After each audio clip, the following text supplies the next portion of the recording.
BBC news ডেস্কে আপনাকে স্বাগত। শুরুতেই সংবাদ শিরোনাম, পর বিস্তারিত।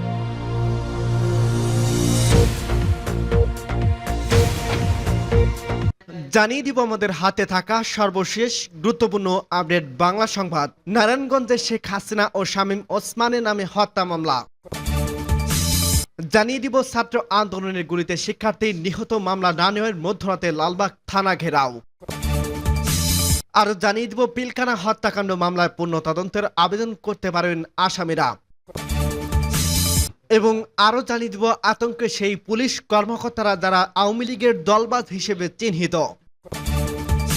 এবং সর্বশেষ জানিয়ে দেব শেখ হাসিনার উপর চাপ প্রয়োগ বন্ধ করতে যুক্তরাষ্ট্রের সঙ্গে লবিং ভারতের। শুনছিলেন সংবাদ শিরোনাম, এরপর বিস্তারিত। তার আগে অনুরোধ থাকবে, ভিডিওটি যদি ভালো লেগে থাকে ভিডিওটিতে একটি লাইক এবং কমেন্ট করে জানিয়ে দিন ভিডিও সম্পর্কে আপনার মূল্যবান মতামত, এবং আরো কমেন্ট করে জানিয়ে দিন ভিডিওটি আপনি কোথা থেকে দেখছেন এবং শুনছেন। নারায়ণগঞ্জে শেখ হাসিনা ও শামীম ওসমানের নামে হত্যা মামলা। নারায়ণগঞ্জে আন্দোলনের সময় গুলিবিদ্ধ হয়ে আবুল হাসান স্বজন নিহত ঘটনায় সাবেক প্রধানমন্ত্রী শেখ হাসিনা ও নারায়ণগঞ্জ ৪ আসনের সাবেক সংসদ সদস্য শামীম ওসমান সহ ৪৮ জনের নামে ও অজ্ঞাত ১৫০ থেকে ২০০ জনকে আসামি করে নারায়ণগঞ্জ সদর মডেল থানায় হত্যা মামলা দায়ের করেছিল নিহত ভাই আবুল বাশার অনেক। শনিবার ১৭ আগস্ট রাতে মামলাটি দায়ের করা হয় বলে নিশ্চিত করেছে সদর মডেল থানার ভারপ্রাপ্ত কর্মকর্তা ওসি আব্দুল সত্তার টিটো। এছাড়া মামলাটির অন্যান্য আসামিরা হলেন আওয়ামী লীগের সাধারণ সম্পাদক ওবায়দুল কাদের, সাবেক স্বরাষ্ট্রমন্ত্রী আসাদুজ্জামান খান কামাল, সাবেক পররাষ্ট্রমন্ত্রী হাসান মাহমুদ, সাবেক তথ্য ও যোগাযোগ ও প্রযুক্তি মন্ত্রী জুনায়েদ আহমেদ পলক, নারায়ণগঞ্জ ৪ আসনের সাবেক এমপি শামীম ওসমান, নারায়ণগঞ্জ ৫ আসনের এমপি সেলিম ওসমান, আয়ন ওসমান, আজমেরি ওসমান, শাহ নিজাম, নাসির উদ্দিন এহসানুল হক টিপু, হাবিবুর রহমান রিয়াদ, তানবির আহমেদ টিটু, কামরুল হাসান মুন্না, আব্দুল করিম বাবু, বান্টি রাফেল, মতিউর রহমান মতি, রুহুল আমিন, ফজর আলী খান, মাসুদ টিটু, দেলোয়ার হোসেন প্রধান, এমন আরো অজ্ঞাত ১৫০ থেকে ২০০ জন। মামলায় বাদী অনেক উল্লেখ করেন, ৩ আগস্ট বিকেলে শেখ হাসিনা সহ শীর্ষ নেতা ও মন্ত্রীদের নির্দেশে সন্ত্রাসী বাহিনী নিয়ে দেশীয় অস্ত্র এবং আধুনিক অস্ত্র নিয়ে শহরে মহড়া দিতে থাকে ও ফাঁকা গুলি ছুটতে থাকেন। এ সময় মিশনপাড়া এলাকায় ছাত্র জনতার অবস্থানকে লক্ষ্য করে গুলিবর্ষণ করে। এ সময় আয়ন ওসমানের গুলিতে আহত হন স্বজন সহ আরো অনেকেই। আহত অবস্থায় স্বজনকে ৩০০ সজ্জ হাসপাতালে নেওয়া হলে সেখান থেকে ঢাকা মেডিকেল কলেজে হাসপাতালে পাঠিয়ে দেওয়া হয় তাকে। ঢাকা মেডিকেল কলেজে চিকিৎসাধীন অবস্থায় ৬ আগস্ট মৃত্যুবরণ করেন তিনি। ছাত্র আন্দোলনের গুলিতে শিক্ষার্থী নিহত মামলা না নেওয়ার মধ্যরাতে লালবাগ থানা ঘেরাও। বৈষম্য বিরোধী ছাত্র আন্দোলনে পুলিশের সঙ্গে আন্দোলনকারীদের সংঘর্ষের সময় গত ১৮ জুলাই খালিদ সাইফুল্লাহ নামে এক শিক্ষার্থী গুলিবিদ্ধ হয়ে নিহত হন। এ ঘটনায় তার বাবা শনিবার রাতে লালবাগ থানায় মামলা করতে গেলে পুলিশ গড়িমসি শুরু করে। মামলা রুজু করতে রাজি না হয় ১৫০ শতাধিক এলাকাবাসী থানা ঘেরাও করে বিক্ষোভ করতে থাকে। সেনাবাহিনীর সদস্যরা পরিস্থিতি শান্ত করার চেষ্টা করেন, তবে রাত 12:30টায় এই প্রতিবেদন লেখা পর্যন্ত বিক্ষুব্ধ জনতা থানায় অবস্থান করছিলেন। এ বিষয়ে লালবাগ থানার ওসি খন্দকার হেলাল উদ্দিন বলেন, নিহতর পরিবার রাতে থানায় মামলা করতে আসে। যেহেতু হত্যা মামলা, তাই তাদের বলছে ঊর্ধ্বতন কর্মকর্তাদের সঙ্গে কথা বলে মামলা রুজু করতে হবে। এজন্য রোববার সকালে আসতে বলা হয় তাদের, কিন্তু তারা এতে রাজি না হয়ে লোকজন এসে মামলা নিয়ে চাপ দিতে থাকেন। নিহত খালিদ সাইফুল্লাহ একটি মাদ্রাসা শিক্ষার্থী ছিলেন। তার বাসা লালবাগ থানার রসুলবাগে।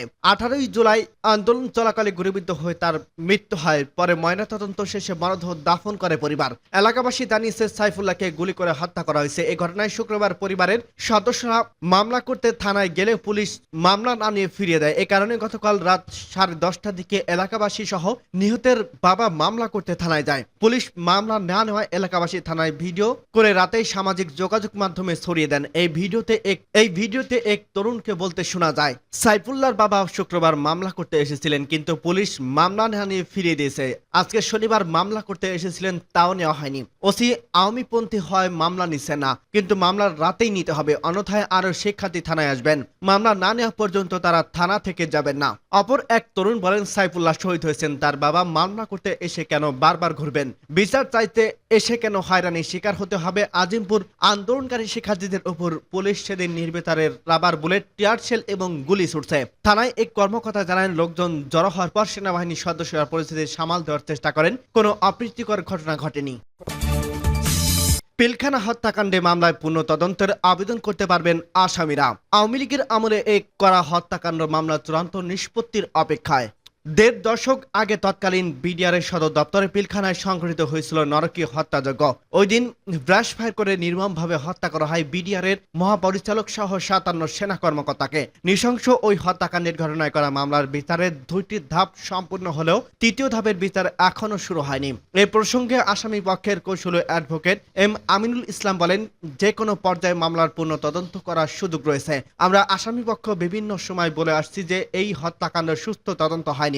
ভিকটিমের স্বজনরা সংবাদ সম্মেলন করে যে দাবি করছেন তার মধ্য দিয়ে আমাদের দাবির সত্যতা প্রমাণিত হয়েছে। তিনি বলেন, বর্তমান পরিস্থিতিতে আসামিরা মামলাটি পূর্ণ তদন্তের জন্য হয়তো আদালতে আবেদন করতে পারবেন। অতিরিক্ত অ্যাটর্নি জেনারেল ব্যারিস্টার অনিক আর হক বলেন, আমরা সবেমাত্র দায়িত্ব নিয়েছি। আপিল শুনানির বিষয়টি অ্যাটর্নি জেনারেলের সঙ্গে আলোচনা করে আমাদের সিদ্ধান্ত নিতে হবে। এর আগে কোনো কিছুই বলা সম্ভব নয়। গত ফেব্রুয়ারি মাসে অ্যাটর্নি জেনারেল কার্যালয় থেকে বলা হয়েছিল যে ওই সময় আপিল বিভাগের পর্যাপ্ত সংখ্যক বিচারক নেই। বিচারক নিয়োগের পর বিশেষ বেঞ্চ গঠন করে দেওয়া হবে, তখন ওই হত্যা মামলার আপিল শুনানি সম্ভব হবে। 2009 সালে 25 ও 26 ফেব্রুয়ারি বিদ্রোহের নামে পিলখানার সেনা কর্মকর্তাদের মুখমণ্ডল সহ শরীরের বিভিন্ন স্থানে ক্ষত বিক্ষত করা হয় বেইনেট দিয়ে খুঁচিয়ে খুঁচিয়ে। লাশ বিকৃতির পর নিহতর ইউনিফর্ম ভেস্ট খুলে ফেলা হয় যাতে ভবিষ্যৎ সেনা কর্মকর্তাদের মৃতদেহ শনাক্ত করা না যায়। সুরত হাল রিপোর্ট এবং ময়নাতদন্ত রিপোর্ট বিডিআর জওয়ানদের এমন নৃশংসতার চিত্র ফুটে উঠেছে যা স্থান পেয়েছে উচ্চ আদালতের রায়ের পাতায় পাতায়। আপিলের চূড়ান্ত নিষ্পত্তি হতে কেন বিলম্ব? হত্যা মামলার বিচার 2013 সালে শেষ করে ঢাকা মহানগর দায়রা জজ নিম্ন আদালতে মৃত্যুদণ্ডপ্রাপ্ত 152 বিডিআর জওয়ানের থ্রেড রেফারেন্স ও যাবজ্জীবন সহ বিভিন্ন মেয়াদ দণ্ডিত আসামিদের আপিল 2017 সালে নিষ্পত্তি করে হাইকোর্টের বৃহত্তম বেঞ্চ। 2020 সালে জানুয়ারি মাসে 29,000 পৃষ্ঠার আপিলের রায় প্রকাশ করে হাইকোর্ট। আতঙ্কে সেই পুলিশ কর্মকর্তারা যারা দলবাজ হিসেবে চিহ্নিত। শেখ হাসিনা সরকারের আমলে টানা 15 বছর পুলিশ বাহিনী মহাক্ষমতায় থাকা অতি দলবাজ হিসেবে চিহ্নিত কর্মকর্তাদের মধ্যে আতঙ্ক দেখা দিয়েছে। চাকরি হারানো ছাড়া মামলা, গ্রেপ্তার ও জনরোষার ভয়ে রয়েছেন তারা। এমন পরিস্থিতিতে গত বৃহস্পতিবার সব পুলিশ সদস্যকে কাজে যোগ দিতে বলা হলেও চিহ্নিত বেশ কিছু কর্মকর্তাকে কর্মস্থলে দেখা যায়নি। সংশ্লিষ্ট সূত্র জানায়, শেখ হাসিনা সরকারের পতনের দিন শেষ সময় পর্যন্ত এসব কর্মকর্তারা কেউ কেউ অতি উৎসাহী ভূমিকায় ছিলেন। ছাত্র জনতা ঠেকাতে মাঠ পুলিশকে নানা নির্দেশনা দিচ্ছিল। তবে 5 আগস্ট দুপুরের পর শেখ হাসিনা প্রধানমন্ত্রীর পদ থেকে পদত্যাগ করে দেশ ছাড়ার খবরে তারা আত্মগোপনে চলে যান। এরপর থানাগুলো জনরোষা পড়লেও থানা পুলিশ নিজেদের আত্মরক্ষায় কোথাও কোথাও 5 আগস্ট রাতেও গুলি ছুটতে থাকেন। পুলিশ সূত্রে বলছে, দলবাদ এসব কর্মকর্তার বিরুদ্ধে অন্তর্বর্তীকালীন সরকার কঠোর ব্যবস্থা নিতে শুরু করছে। এরই মধ্যে পুলিশের বিশেষ শাখা এসবি প্রধান ও অতিরিক্ত আইজিপি মনিরুল ইসলাম ও ঢাকা মহানগর পুলিশ কমিশনার হাবিবুর রহমানকে চাকরিচ্যুত এবং বাধ্যতামূলক অবসর করা হয়েছে। এছাড়া রংপুর রেঞ্জের ডিআইজি আব্দুল বাতেন এবং রংপুর মহানগর পুলিশ কমিশনার মোহাম্মদ মনিরুজ্জামানকে চাকরি থেকে বরখাস্ত করা হয়। পাশাপাশি আরো বেশ কিছু কর্মকর্তাকে গুরুত্বপূর্ণ পদ থেকে সরিয়ে দেওয়া হয়েছে। তাদের বিরুদ্ধে তদন্ত করে ব্যবস্থা নেওয়ার আভাস মিলছে। এদিকে সরকারের পক্ষ থেকে 15 আগস্টের মধ্যে পুলিশের সব সদস্যকে কর্মস্থলে যোগ দেওয়ার নির্দেশনা দেওয়া হলেও ওই দিন পর্যন্ত অনেক কর্মকর্তারা কর্মস্থলে যোগ দেননি বলে জানা গেছে। তাদের মধ্যে অন্যতম ঢাকা মহানগর পুলিশের অতিরিক্ত কমিশনার অপারেশনস মোহাম্মদ হারুন রশিদ ও ডিবির যুগ্ম কমিশনার বিপ্লব কুমার সরকার কর্মস্থলে যোগ দেননি। পুলিশ সদর দপ্তরে অতিরিক্ত আইজিপি মর্যাদার কয়েক কর্মকর্তা কর্মস্থলে যোগ দেননি বলে জানা গেছে। পুলিশের সদর দপ্তরের মুখপাত্র পুলিশ সুপার মিডিয়া ইনামুল হক সাগর গতকাল শুক্রবার জানিয়েছেন, নির্দেশনা মেনে বেশিরভাগ পুলিশ সদস্যই কাজে যোগ দিয়েছেন। হয়তো অনেক অসুস্থতা সহ নানা কারণে যোগ দিতে পারেনি। এর আগে গত 11 আগস্ট সরকারের পক্ষ থেকে বলা হয়েছিল, পুলিশের যেসব সদস্যরা এখনো কাজে যোগ দেননি তাদের জন্য শেষ সময় হচ্ছে আগামী বৃহস্পতিবার। বৃহস্পতিবারের মধ্যে কেউ যদি যোগ না দেন তাহলে ধরে নেওয়া হবে তারা চাকরি করতে ইচ্ছুক নন।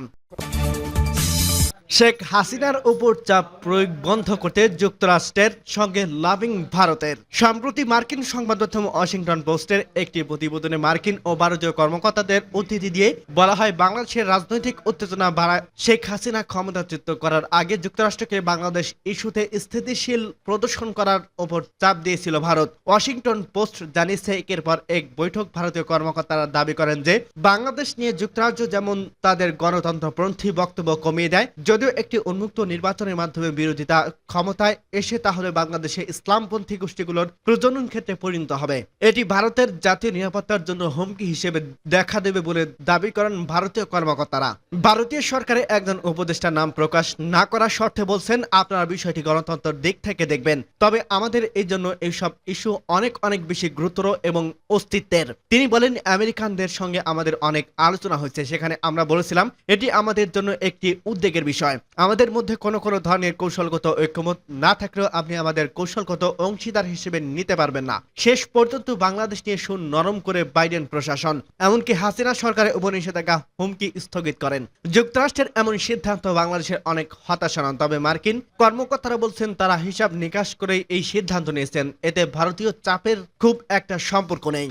প্রতিবেদনে উল্লেখ করা হয়, মার্কিন কূটনীতিরা এবছরের জানুয়ারিতে বাংলাদেশের জাতীয় নির্বাচনের আগে বিরোধী দলের নেতাকর্মীদের এবং সমালোচকদের গ্রেপ্তার করার জন্য সাবেক প্রধানমন্ত্রী শেখ হাসিনার সমালোচনা করছিলেন। বাইডেন প্রশাসন বিচার বহির্ভূত অপহরণ ও হত্যার অভিযোগ হাসিনার নেতৃত্বে বাংলাদেশের পুলিশের কয়েকজন ঊর্ধ্বতন কর্মকর্তাদের উপর নিষেধাজ্ঞা আরোপ করে এবং গণতন্ত্র ক্ষুণ্ণ করা ও মানবাধিকার লঙ্ঘনের সঙ্গে জড়িত বাংলাদেশিদের ভিসা নিষেধাজ্ঞা আরোপ করার হুমকি দেয়। গত 5ই আগস্ট যখন বিক্ষোভকারীরা সেনাবাহিনীর কারফিউ অমান্য করে শেখ হাসিনা সরকারি বাসভবনের দিকে এগিয়ে যান, তখন শেখ হাসিনা ভারতে পালাতে বাধ্য হন। এরপর ভারত ও ওয়াশিংটনের নীতি নির্ধারকরা বাংলাদেশের পরিস্থিতি সঠিকভাবে মোকাবেলা করছেন কিনা তা নিয়ে প্রশ্ন উঠছে। মার্কিন এক কর্মকর্তা নাম প্রকাশ না করার শর্তে বলছেন, বাংলাদেশের পরিস্থিতিতে সবসময় ভারসাম্য বজায় রাখতে হবে। অনেক জায়গায় পরিস্থিতি জটিল এবং অংশীদারের সঙ্গে এমনভাবে কাজ করতে হয় যা সবসময়